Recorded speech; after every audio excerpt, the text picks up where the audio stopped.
ವಿದ್ಯಾರ್ಥಿಗಳೇ, ಹಿಂದಿನ ತರಗತಿಯಲ್ಲಿ ನೀವು ಕ್ರಿಯಾಪದ ಅಂದ್ರೆ ಏನು ಮತ್ತೆ ಕ್ರಿಯಾಪದದ ವಿಧಗಳು ಯಾವ್ಯಾವು, ಧಾತು ರೂಪ ಅಂದ್ರೆ ಏನು ಅಂತ ಹೇಳಿ ತಿಳ್ಕೊಂಡಿದ್ರಿ.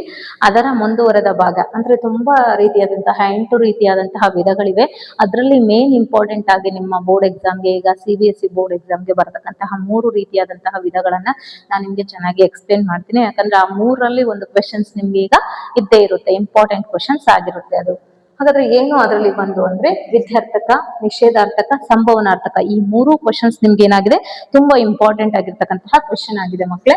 ಇದರಲ್ಲಿ ಬಂದು ಹಾಗಾದ್ರೆ ವಿಧ್ಯರ್ಥಕ ಅಂದ್ರೆ ಏನು, ವಿಧ್ಯರ್ಥಕ ಕ್ರಿಯಾಪದ ಅಂತ ಅಂದ್ರೆ ಏನು ಅಂದ್ರೆ, ಇದರಲ್ಲಿ ಆಶೀರ್ವಾದ, ಅಪ್ಪಣೆ, ಆಜ್ಞೆ, ಹಾರೈಕೆ ಇವುಗಳನ್ನ ತೋರಿಸುವ ಧಾತುಗಳಿಗೆ ಅಖ್ಯಾತ ಪ್ರತ್ಯಯಗಳು ಸೇರಿ ವಿಧ್ಯರ್ಥಕ ಕ್ರಿಯಾಪದಗಳು ಆಗುತ್ತೆ. ಅಂದ್ರೆ ವಿಧ್ಯರ್ಥಕ ಮೀನ್ಸ್ ಯಾವ್ದಾದ್ರೂ ಒಬ್ರು, ಏನಾದ್ರೂ ಒಬ್ಬ ವ್ಯಕ್ತಿ ಮಾತಾಡಿದ್ರೆ ನಿಮ್ ಜೊತೆ, ನಿನ್ಗೆ ಒಳ್ಳೇದಾಗ್ಲಪ್ಪ, ನಿನ್ಗೆ ಹಂಗಾಗ್ಲಿ, ಹಾರೈಕೆ ಇರ್ಬೇಕು, ಅದರಲ್ಲಿ ಆಶೀರ್ವಾದ ಇರ್ಬೇಕು. ನಾವೇನಾದ್ರೂ ಒಂದು ಮಾತನಾಡುವಾಗ ಒಂದು ವಾಕ್ಯದಲ್ಲಿ ಏನಿರ್ಬೇಕು, ಆಶೀರ್ವಾದ ಮತ್ತೆ ಹಾರೈಕೆ ಇರ್ಬೇಕು. ಹಾಗಿದ್ರೆ ಅದನ್ನ ಏನಂತ ಹೇಳಿ ಕರಿತೀವಿ ನಾವು ಮಕ್ಳೇ, ವಿಧ್ಯರ್ಥಕ ಅಂತ ಹೇಳಿ ಕರಿತೀವಿ. ಹಾಗಾದ್ರೆ ಏನು ಈ ವಿಧ್ಯರ್ಥಕ, ಹೇಗೆ ಅಂತ ಹೇಳಿ ತಿಳ್ಕೊಳ್ಳಿಕ್ಕೆ ನಾನು ನಿಮ್ಗೆ ಎಕ್ಸ್ಪ್ಲೇನ್ ಮಾಡ್ತೀನಿ ನೋಡಿ, ಹೇಗೆ ಅಂತ ಹೇಳಿ. ಆಶೀರ್ವಾದ ಮತ್ತೆ ಅಪ್ಪಣೆ, ಆಜ್ಞೆ, ಹಾರೈಕೆ ಹೀಗಿದ್ರೆ ಅದನ್ನ ವಿಧ್ಯರ್ಥಕ. ಏನು ಮ್ಯಾಮ್ ಹಾಗಾದ್ರೆ ಏನ್ ನೆನ್ಪಿಟ್ಕೋಬೇಕು? ಸಿಂಪಲ್ ಆಗಿ ಹೇಳ್ತೀನಿ ನಾನು ನಿಮ್ಗೆ. ಅವರು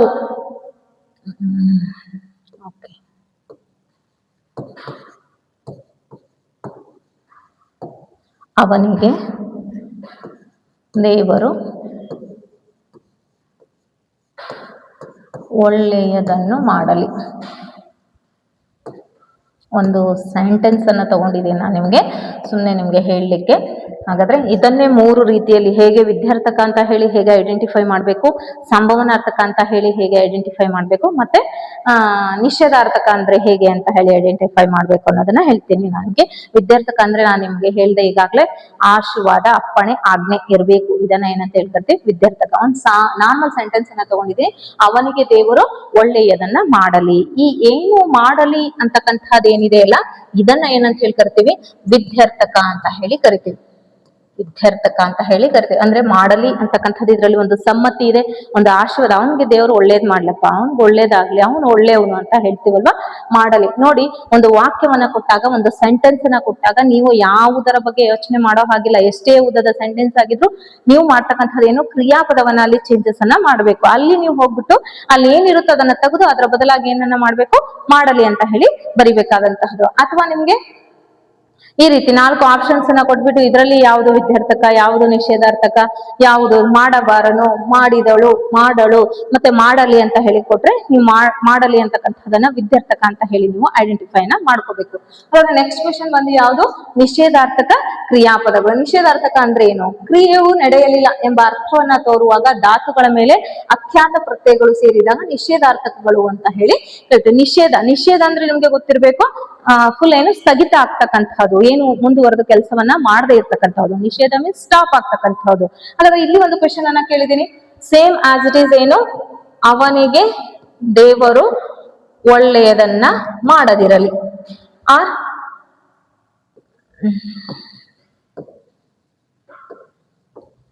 ಇಲ್ಲೂ ಕೂಡ ಲೀವ್ ಬಂತು. ಈ ರೀತಿಯಾದಂತಹ ಒಂದು ಕ್ವೆಶನ್ಸ್ ಬರಲ್ಲ ಮಕ್ಕಳೇ. ಒಂದು ಕ್ವೆಶನ್ಸ್ ಅನ್ನ ತಗೊಂತೀನಿ.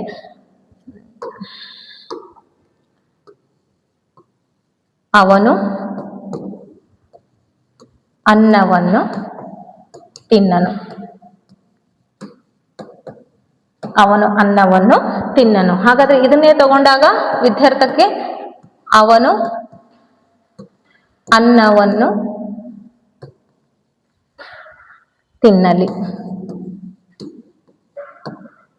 ಇದಕ್ಕೆ ತಗೊಂಡಾಗ, ಸಂಭವನಾರ್ಥಕಕ್ಕೆ ತಗೊಂಡಾಗ ಅವನು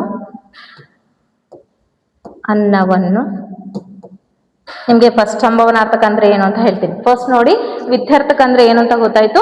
ನಮ್ಮ ವಾಕ್ಯದಲ್ಲಿ ಸಮ್ಮತಿ, ಆಜ್ಞೆ, ಆಶೀರ್ವಾದ ಇರಬೇಕು. ಹಾಗಾದ್ರೆ ತಿನ್ನಲಿ, ಹೋಗಲಿ, ಮಾಡಲಿ, ಬಿಡಲಿ, ಬರೆಯಲಿ, ಓದಲಿ ಅಂತ ಹೇಳ್ತಕ್ಕಂಥ ಎಲ್ಲದಕ್ಕೂ ಯಾವ್ದಕ್ಕೆ ಬರುತ್ತೆ, ವಿದ್ಯಾರ್ಥಕಕ್ಕೆ ಎಕ್ಸಾಂಪಲ್ ಆಗುತ್ತೆ. ಅಂದ್ರೆ ಒಂದು ಸೆಂಟೆನ್ಸ್ ನ ಕೊಟ್ಟಿರ್ತಾರೆ ಮಕ್ಳೇ, ಅದರಲ್ಲಿ ಲಾಸ್ಟ್ ಅಲ್ಲಿ ಏನನ್ನ ಚೇಂಜ್ ಮಾಡ್ಬೇಕು ಅಂತ ಹೇಳಿ ಕೊಟ್ಟಿರ್ತಾರೆ. ಅಥವಾ ಆಪ್ಷನ್ಸ್ ಅಲ್ಲಿ ನಿಮ್ಗೆ ಇದು ಯಾವುದು ಅಂತ ಹೇಳಿ ನಿಮ್ಗೆ ಕೇಳ್ತಾರೆ. ಹಾಗಾದ್ರೆ ಅವನು ಅನ್ನವನ್ನು ತಿನ್ನನು, ಒಂದು ಸ್ಥಗಿತ ಆಗ್ತಕ್ಕಂಥದ್ದು. ಏನು ಒಂದು ಕ್ರಿಯೆಯಲ್ಲಿ ಏನಂತ ಹೇಳಿದೆ ನಾನು, ನಿಷೇಧಾರ್ಥಕ ಅಂದ್ರೆ ಸ್ತಬ್ಧ ಆಗ್ತಕ್ಕಂಥದ್ದು, ಏನು ಮಾಡದೇ ಇರ್ತಕ್ಕಂಥದ್ದು, ಮುಂದುವರೆದೇನು ಮಾಡದೇ ಇರ್ತಕ್ಕಂಥದ್ದು, ಕ್ರಿಯೆಯು ನಡೆದಿಲ್ಲ ಅಂತ ಹೇಳ್ತಕ್ಕಂಥದಕ್ಕೆ ಯಾವ್ದು ಏನಂತ ಹೇಳಿ ಕರಿತೀವಿ ನಾವು? ನಿಷೇಧಾರ್ಥಕ ಅಂತ ಹೇಳಿ ಕರಿತೀವಿ. ಹಾಗಾದ್ರೆ ಅವನು ಅನ್ನವನ್ನ ತಿನ್ನಲಿ ಅಂತ ಹೇಳಿದ್ರೆ, ತಿನ್ಲಿ ಬಿಡು ಹೋಗ್ಲಿ ಪಾಪ ತಿನ್ಲಿ ಅಂತ ಹೇಳಿದ್ರೆ, ಇಲ್ಲಿ ಏನಂತ ಹೇಳುತ್ತೆ ನಿಷೇಧಾರ್ಥಕದಲ್ಲಿ? ಅವನು ಅನ್ನವನ್ನ ತಿನ್ನನು, ಅವನಿಗೆ ಬೇಡವಂತೆ ಅವನು ತಿನ್ನನು, ನಾನ್ ತಿನ್ಕೂಡ್ದು, ನಾನ್ ಮಾಡಲ್ಲ. ನಾ ಹೇಳ್ತೀವಿ ನಿಮ್ಗೆ, ಫಾರ್ ಎಕ್ಸಾಂಪಲ್ ಹೋಗೋ ಓದ್ಕೋ ಅಂತ ಹೇಳ್ತೀವಿ. ನಾನ್ ಓದೆನು, ನಾನು ಬರೆಯೇನು, ನಾನು ಮಾಡಿನು ಅಂದ್ರೆ ಯಾವ ಒಂದು ಕ್ರಿಯೆಯು ನಡೆಯೋದಿಲ್ವೋ ಅದನ್ನ ಏನಂತ ಹೇಳಿ ಕರಿತೀವಿ ನಾವು? ನಿಷೇಧಾರ್ಥಕ ಅಂತ ಹೇಳಿ ಕರಿತೀವಿ. ನಾವೇನಾದ್ರೂ ಒಂದು ವಾಕ್ಯವನ್ನ ಕೊಟ್ಟಾಗ ನೀನ್ ಮಾಡು, ನೀ ಹೋಗು, ನೀನ್ ಬರೇ, ಓದು, ಆಡು ಅಂತ ಹೇಳಿದ್ರೆ, ನಾ ಆಡೇನು ಅಂತ ಹೇಳ್ತಕ್ಕಂಥದ್ದು, ನಾ ತಿನ್ನೇನು ಅಂತ ಹೇಳ್ತಕ್ಕಂಥದ್ದು, ನಾ ಮಾಡೇನು ಅಂತ ಹೇಳ್ತಕ್ಕಂಥದ್ದು, ಇದೆಲ್ಲವೂ ಯಾವುದಕ್ಕೆ ಎಕ್ಸಾಂಪಲ್ ಆಗುತ್ತೆ? ನಿಷೇಧಾರ್ಥಕಕ್ಕೆ ಎಕ್ಸಾಂಪಲ್ ಆಗುತ್ತೆ. ಹಾಗೇನೆ ಬಂದು ಸಂಭವನಾರ್ಥಕ, ಇನ್ನೊಂದು ಬಂದು ಯಾವ್ದು ಮಕ್ಕಳೇ? ಸಂಭವನಾರ್ಥಕ. ಏನು ಹಾಗಾದ್ರೆ ಸಂಭವನಾರ್ಥಕ ಅಂದ್ರೆ?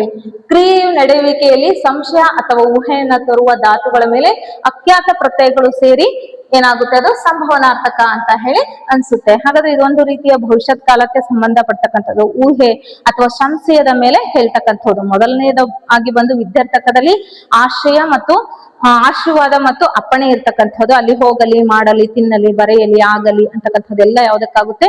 ವಿದ್ಯಾರ್ಥಕಕ್ಕೆ ಆಗಿದ್ರೆ, ನಿಷೇಧಾರ್ಥಕದಲ್ಲಿ ಏನು? ತಿನ್ನನು, ಮಾಡನು, ಹೋಗನು, ಬರೆಯಲು, ಬಾರಳು, ಹೋಗಳು ಅಂತಕ್ಕಂಥದ್ದು ಯಾವ್ದಕ್ಕಾಗುತ್ತೆ? ನಿಷೇಧಾರ್ಥಕಕ್ಕಾಗಿದ್ರೆ, ಸಂಭವನಾರ್ಥಕಕ್ಕೆ ಏನಾಗುತ್ತೆ? ಸಂಶಯವನ್ನ, ಊಹೆಯ ಮೂಲಕ ನಾವು ಮಾತಾಡ್ತಕ್ಕಂಥದ್ದು. ಹಾಗಾದ್ರೆ ಇಲ್ಲಿ ಒಂದು ಸೆಂಟೆನ್ಸ್ ಅನ್ನ ತಗೊಳ್ಳೋಣ ನಾವು.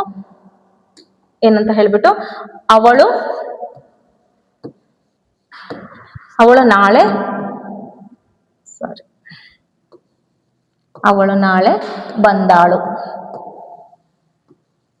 ಇದು ಅವನು ಆಗಿದ್ರೆ, ಅವನು ನಾಳೆ ಬಂದಾನು, ಬಂದಾನು, ಹೋದಾನು, ಹೋಗಿಯಾನು, ಮಾಡಿಯಾನು ಅಂತಕ್ಕಂತಹ ಎಲ್ಲ ಪದಗಳು ಯಾವುದಕ್ಕೆ ಬರುತ್ತೆ? ತಿಂದಾನು ಅಂತಕ್ಕಂಥದ್ದೆಲ್ಲ ಯಾವುದಕ್ಕೆ ಬರುತ್ತೆ? ಊಹೆ. ಅಂದ್ರೆ ಅವನು ತಿಂತಾನೋ ಇಲ್ವೋ ಗೊತ್ತಿಲ್ಲ, ಅವನು ಮಾಡ್ತಾನೋ ಇಲ್ವೋ ಗೊತ್ತಿಲ್ಲ.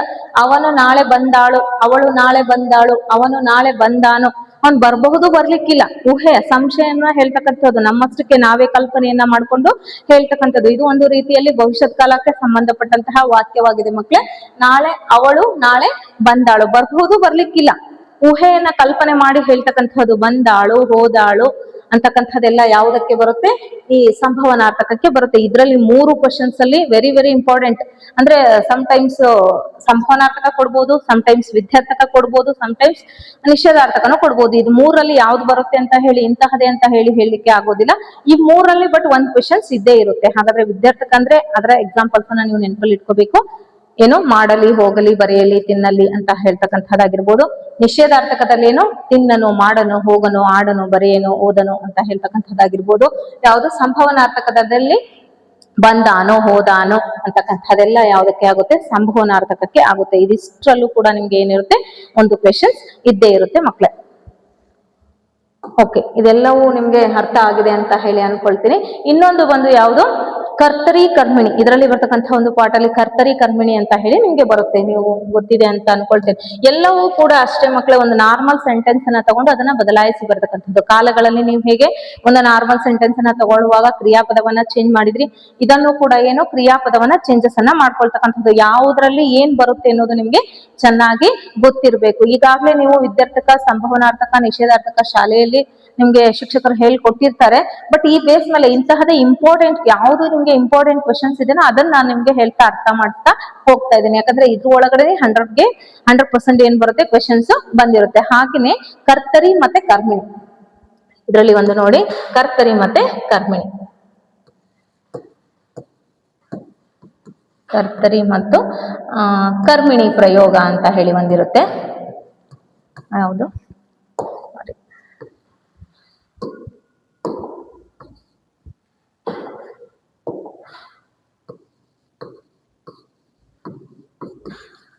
ಕರ್ತರಿ ಮತ್ತೆ ಕರ್ಮಿಣಿ ಪ್ರಯೋಗ. ಏನು ಹಾಗಾದ್ರೆ ಈ ಕರ್ತರಿ ಕರ್ಮಿಣಿ ಏನ್ ಮಾಡೋದು? ಇದರಲ್ಲಿ ಒಂದು ನಾರ್ಮಲ್ ಸೆಂಟೆನ್ಸ್ ಅನ್ನ ನಿಮ್ಗೆ ಕೊಟ್ಟಿರ್ತಾರೆ. ಸೀತೆಯು ಕಾಡಿಗೆ ಹೋದಳು. ಸೀತೆಯು ಕಾಡಿಗೆ ಹೋದಳು. ನಿಮ್ಗೆ ತುಂಬಾ ಇಂಪಾರ್ಟೆಂಟ್ ಕ್ವಶನ್ಸ್ ಅಷ್ಟೇ ನಾನು ನಿಮ್ಗೆ ಇಲ್ಲಿ ಹೇಳ್ತಾ ಇದ್ದೀನಿ. ಸ್ವವಿವರವಾಗಿ ಮತ್ತೊಂದು ಕ್ಲಾಸಲ್ಲಿ ಬೇಕಾದ್ರೆ ನಿಮ್ಗೆ ಹೇಳ್ತೀನಿ. ಯಾಕಂದ್ರೆ ಈಗ ನಿಯರ್ ಬೈ ಇರೋದ್ರಿಂದ ಸಮಯ ತುಂಬಾ ಕಡಿಮೆ ಇರೋದ್ರಿಂದ ಎಲ್ಲವನ್ನ ನೀವು ನಾನು ಕವರ್ ಅಪ್ ಮಾಡ್ಬೇಕು ನಿಮ್ಗೆ, ಅದರಿಂದ ಮಾತ್ರ ನಿಮ್ಗೆ ಕ್ವಶನ್ಸ್ ಬರುತ್ತೆ ಅಂತ ಹೇಳ್ತಾ ಹೋಗ್ತಾ ಇದ್ದೀನಿ. ಯಾವುದು ಕರ್ತರಿ ಮತ್ತೆ ಕರ್ಮಣಿ ಪ್ರಯೋಗ, ಇದರಿಂದ ಕೂಡ ಒಂದು ಮಾರ್ಕ್ಸ್ ನಿಮ್ಗೆ ಕ್ವಶನ್ಸ್ ಇರುತ್ತೆ. ಇದು MCQ ತರ ಇರೋದಿಲ್ಲ. ಈ ವಾಕ್ಯವನ್ನ ಏನ್ ಮಾಡ್ಬೇಕಾಗಿರುತ್ತೆ, ನೀವು ಚೇಂಜಸ್ ಅನ್ನ ಮಾಡ್ಬೇಕಾಗಿರುತ್ತೆ. ಏನು ಹಾಗಾದ್ರೆ ಒಂದು ನಾರ್ಮಲ್ ಸೆಂಟೆನ್ಸ್ ಅನ್ನ ನಾನು ತಗೊಂಡಿದ್ದೀನಿ ಮಕ್ಕಳಲ್ಲಿ, ಸೀತೆಯು ಕಾಡಿಗೆ ಹೋದಳು. ಹಾಗಾದ್ರೆ ಇದು ಒಂದು ನಾರ್ಮಲ್ ಸೆಂಟೆನ್ಸ್. ಹಾಗಾದ್ರೆ ಇದ್ರಲ್ಲಿ ಯಾವುದನ್ನ ನೀವು ಚೇಂಜಸ್ ಅನ್ನ ಮಾಡ್ಬೇಕು ಅಂತಕ್ಕಂಥದ್ದು. ಮೊದಲನೇದಾಗಿ ಕರ್ತೃ ಪದವನ್ನ ಏನ್ ಮಾಡ್ಬೇಕು, ಇದು ಕರ್ತೃ ಕರ್ಮ ಕ್ರಿಯಾ ಅಂತ ನಿಮ್ಗೆ ಗೊತ್ತಿದೆ.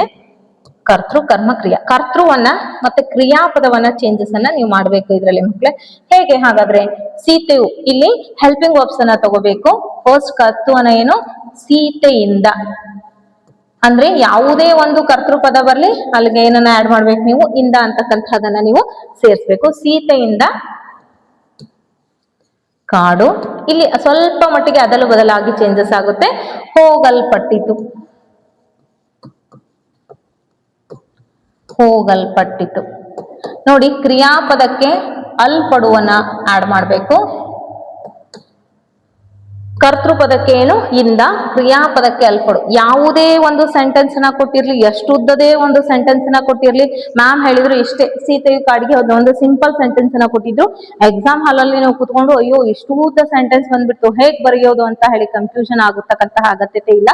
ಯಾಕಂದ್ರೆ ಎಷ್ಟೇ ಉದ್ದದ ಕ್ವಶನ್ಸ್ ಬಂದ್ರು ಕೂಡ ನೀವೇನನ್ನ ಚೇಂಜಸ್ ಮಾಡ್ಬೇಕು, ಕರ್ತೃ ಪದವನ್ನ ಚೇಂಜ್ ಮಾಡ್ಬೇಕು ಮತ್ತೆ ಕ್ರಿಯಾಪದವನ್ನ ಚೇಂಜ್ ಮಾಡ್ಬೇಕು. ಸ್ವಲ್ಪ ಮಟ್ಟಿಗೆ ಕರ್ಮಪದ ಅಲ್ಲೂ ಇಲ್ಲೂ ಚೇಂಜಸ್ ಆಗೋದು ಇರುತ್ತೆ. ಹಾಗಾದ್ರೆ ಏನು, ಇಲ್ಲಿ ಸೀತೆಗೆ ಹೆಲ್ಪಿಂಗ್ ವರ್ಬ್ಸ್ ಅನ್ನ ಏನನ್ನ ಆಡ್ ಮಾಡ್ಬೇಕಂದ್ರೆ ಸೀತೆಯಿಂದ, ಮತ್ತೆ ಇಲ್ಲಿ ಏನು, ಅಲ್ಪಡು. ಯಾವುದೇ ಒಂದು ಕ್ವಶನ್ ಬಂದ್ರು ಕೂಡ ನೀವು ಅದನ್ನ ಮಾಡ್ಬೇಕು. ಸೀತೆಯಿಂದ ಕಾಡು ಹೋಗಲ್ಪಟ್ಟಿದ್ದು. ನೋಡಿ, ಕಾಡಿಗೆ ಅಂತ ಬರೆದ್ರೆ ಸೆಂಟೆನ್ಸ್ ಕರೆಕ್ಟ್ ಆಗೋದಿಲ್ಲ. ಗ್ರಾಮರ್ ಅಲ್ಲಿ, ವ್ಯಾಕರಣದಲ್ಲಿ ಯಾವುದೇ ರೀತಿಯಾದಂತಹ ಮಿಸ್ಟೇಕ್ ನ ನಾವು ಮಾಡೋ ಹಾಗಿಲ್ಲ. ಮಾತನಾಡುವ ಇದ್ರಲ್ಲಿ ನಾವು ಕರೆಕ್ಟ್ ಆಗಿ ಅದನ್ನ ಮಾಡ್ಬೇಕಾಗುತ್ತೆ. ಹಾಗಾಗಿ ಸೀತೆಯಿಂದ ಕಾಡು ಹೋಗಲ್ಪಟ್ಟಿತ್ತು ಅಂತಕ್ಕಂಥದ್ದು. ಸುಮಾರು ಇದ್ರ ಬಗ್ಗೆ ಸುಮಾರು ಸೆಂಟೆನ್ಸ್ ಅನ್ನ ತಗೊಂಡು ನೀವು ಮಾಡ್ಬೋದು ಅಲ್ಲಿ.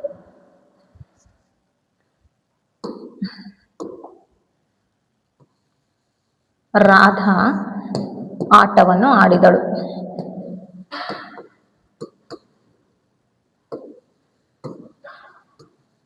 ಸುಮ್ಮನೆ ಒಂದು ಜನರಲ್ ಆಗಿ ತಗೊಂಡು ನಿಮ್ಗೆ ಎಕ್ಸ್ಪ್ಲೇನ್ ಅನ್ನ ಮಾಡ್ತಾ ಇದ್ದೇನೆ, ನಿಮ್ಗೆ ಸುಲಲಿತವಾಗಿ ಅರ್ಥ ಆಗ್ಲಿ ಅದು ಅಂತ ಹೇಳ್ಬಿಟ್ಟು. ಹಾಗಾದ್ರೆ ರಾಧಾ ಕರ್ತೃ ಪದವಿಗೆ ಏನನ್ನ ಆಡ್ ಮಾಡ್ಬೇಕು, ಇಂದ ಆಡ್ ಮಾಡ್ಬೇಕು ಮಕ್ಳೇ. ಆಡಿದಳು ಕ್ರಿಯಾಪದಕ್ಕೆ ಏನ್ ಮಾಡ್ಬೇಕು, ಅಲ್ಪಡುವನ್ನ ನೀವು ಆಡ್ ಮಾಡ್ಬೇಕು. This is very important. ಇವೆರಡು ಚೇಂಜ್ ಮಾಡ್ಲಿಕ್ಕೆ ವೆರಿ ವೆರಿ ಇಂಪಾರ್ಟೆಂಟ್. ಹಾಗಾದ್ರೆ ಏನು, ರಾಧಾಳಿಂದ ಆಟವು, ಸ್ವಲ್ಪ ಮಟ್ಟಿಗೆ ಕರ್ಮಪದ ಚೇಂಜ್ ಆಗುತ್ತೆ. ಆಟವು ಆಡಲ್ಪಟ್ಟಿತು. ಯಾಕಂದ್ರೆ ಇದಕ್ಕೆ ನೀವು ಏನ್ ಬರೆಯೋ ಹಾಗಿಲ್ಲ, ರಾಧಾಳಿಂದ ಆಟವನ್ನು ಆಡಲ್ಪಟ್ಟಿತು ಕರೆಕ್ಟ್ ಆಗಿರ್ತಕ್ಕಂತಹ ಸೆಂಟೆನ್ಸ್ ಆಗೋದಿಲ್ಲ. ಹಾಗಾಗಿ ರಾಧಾಳಿಂದ ಆಟವು ಆಡಲ್ಪಟ್ಟಿತು ಅಂತಕ್ಕಂಥದನ್ನ ಚೇಂಜಸ್ ಅನ್ನ ತುಂಬಾ ಈಸಿ ವೇದಲ್ಲಿ ನೀವು ತಿಳ್ಕೊಳ್ತಾ ಹೋದ್ರೆ, ಏನನ್ನ ಚೇಂಜ್ ಮಾಡ್ಬೇಕು ಅನ್ನೋದು ಗೊತ್ತಿದ್ರೆ ನಿಮ್ಗೆ ತುಂಬಾ ಈಸಿಯಲ್ಲಿ ಕರ್ತರಿ ಟು ಕರ್ಮಿಣಿಯನ್ನ ಪ್ರಯೋಗವನ್ನ ನೀವು ಮಾಡಬಹುದು. ಇದಕ್ಕೂ ಕೂಡ ಏನಿರುತ್ತೆ, ಒಂದು ಅಂಕದ ಪ್ರಶ್ನೆ ಇದ್ದೇ ಇರುತ್ತೆ. ಹಾಗಾದ್ರೆ ಇವತ್ತಿನ ತರಗತಿಯಲ್ಲಿ ನಿಮ್ಗೆ 4 ರೀತಿಯಾದಂತಹದನ್ನ ನಾನು ನಿಮ್ಗೆ ಹೇಳಿದ್ದೀನಿ. 4 ಮಾರ್ಕ್ಸ್ಗೆ ಬರ್ತಕ್ಕಂತಹ ಒಂದು ಪ್ರಶ್ನೆಯನ್ನ ನಾನು ನಿಮ್ಗೆ ಹೇಳಿದ್ದೀನಿ. ಯಾವ್ಯಾವ್ದು ಬರುತ್ತೆ, ಹೇಗೆ ಇರುತ್ತೆ ಅಂತ ಹೇಳ್ಬಿಟ್ಟು ನಾನು ನಿಮ್ಗೆ ಹೇಳ್ಕೊಟ್ಟಿದ್ದೀನಿ. ಇದೆಲ್ಲವೂ ನಿಮ್ಗೆ ಅರ್ಥ ಆಗಿದ್ರೆ ದಯವಿಟ್ಟು ಸಬ್ಸ್ಕ್ರೈಬ್ ಮಾಡೋದನ್ನ, ಲೈಕ್ ಮಾಡೋದನ್ನ ಮರಿಬೇಡಿ. ಧನ್ಯವಾದಗಳು.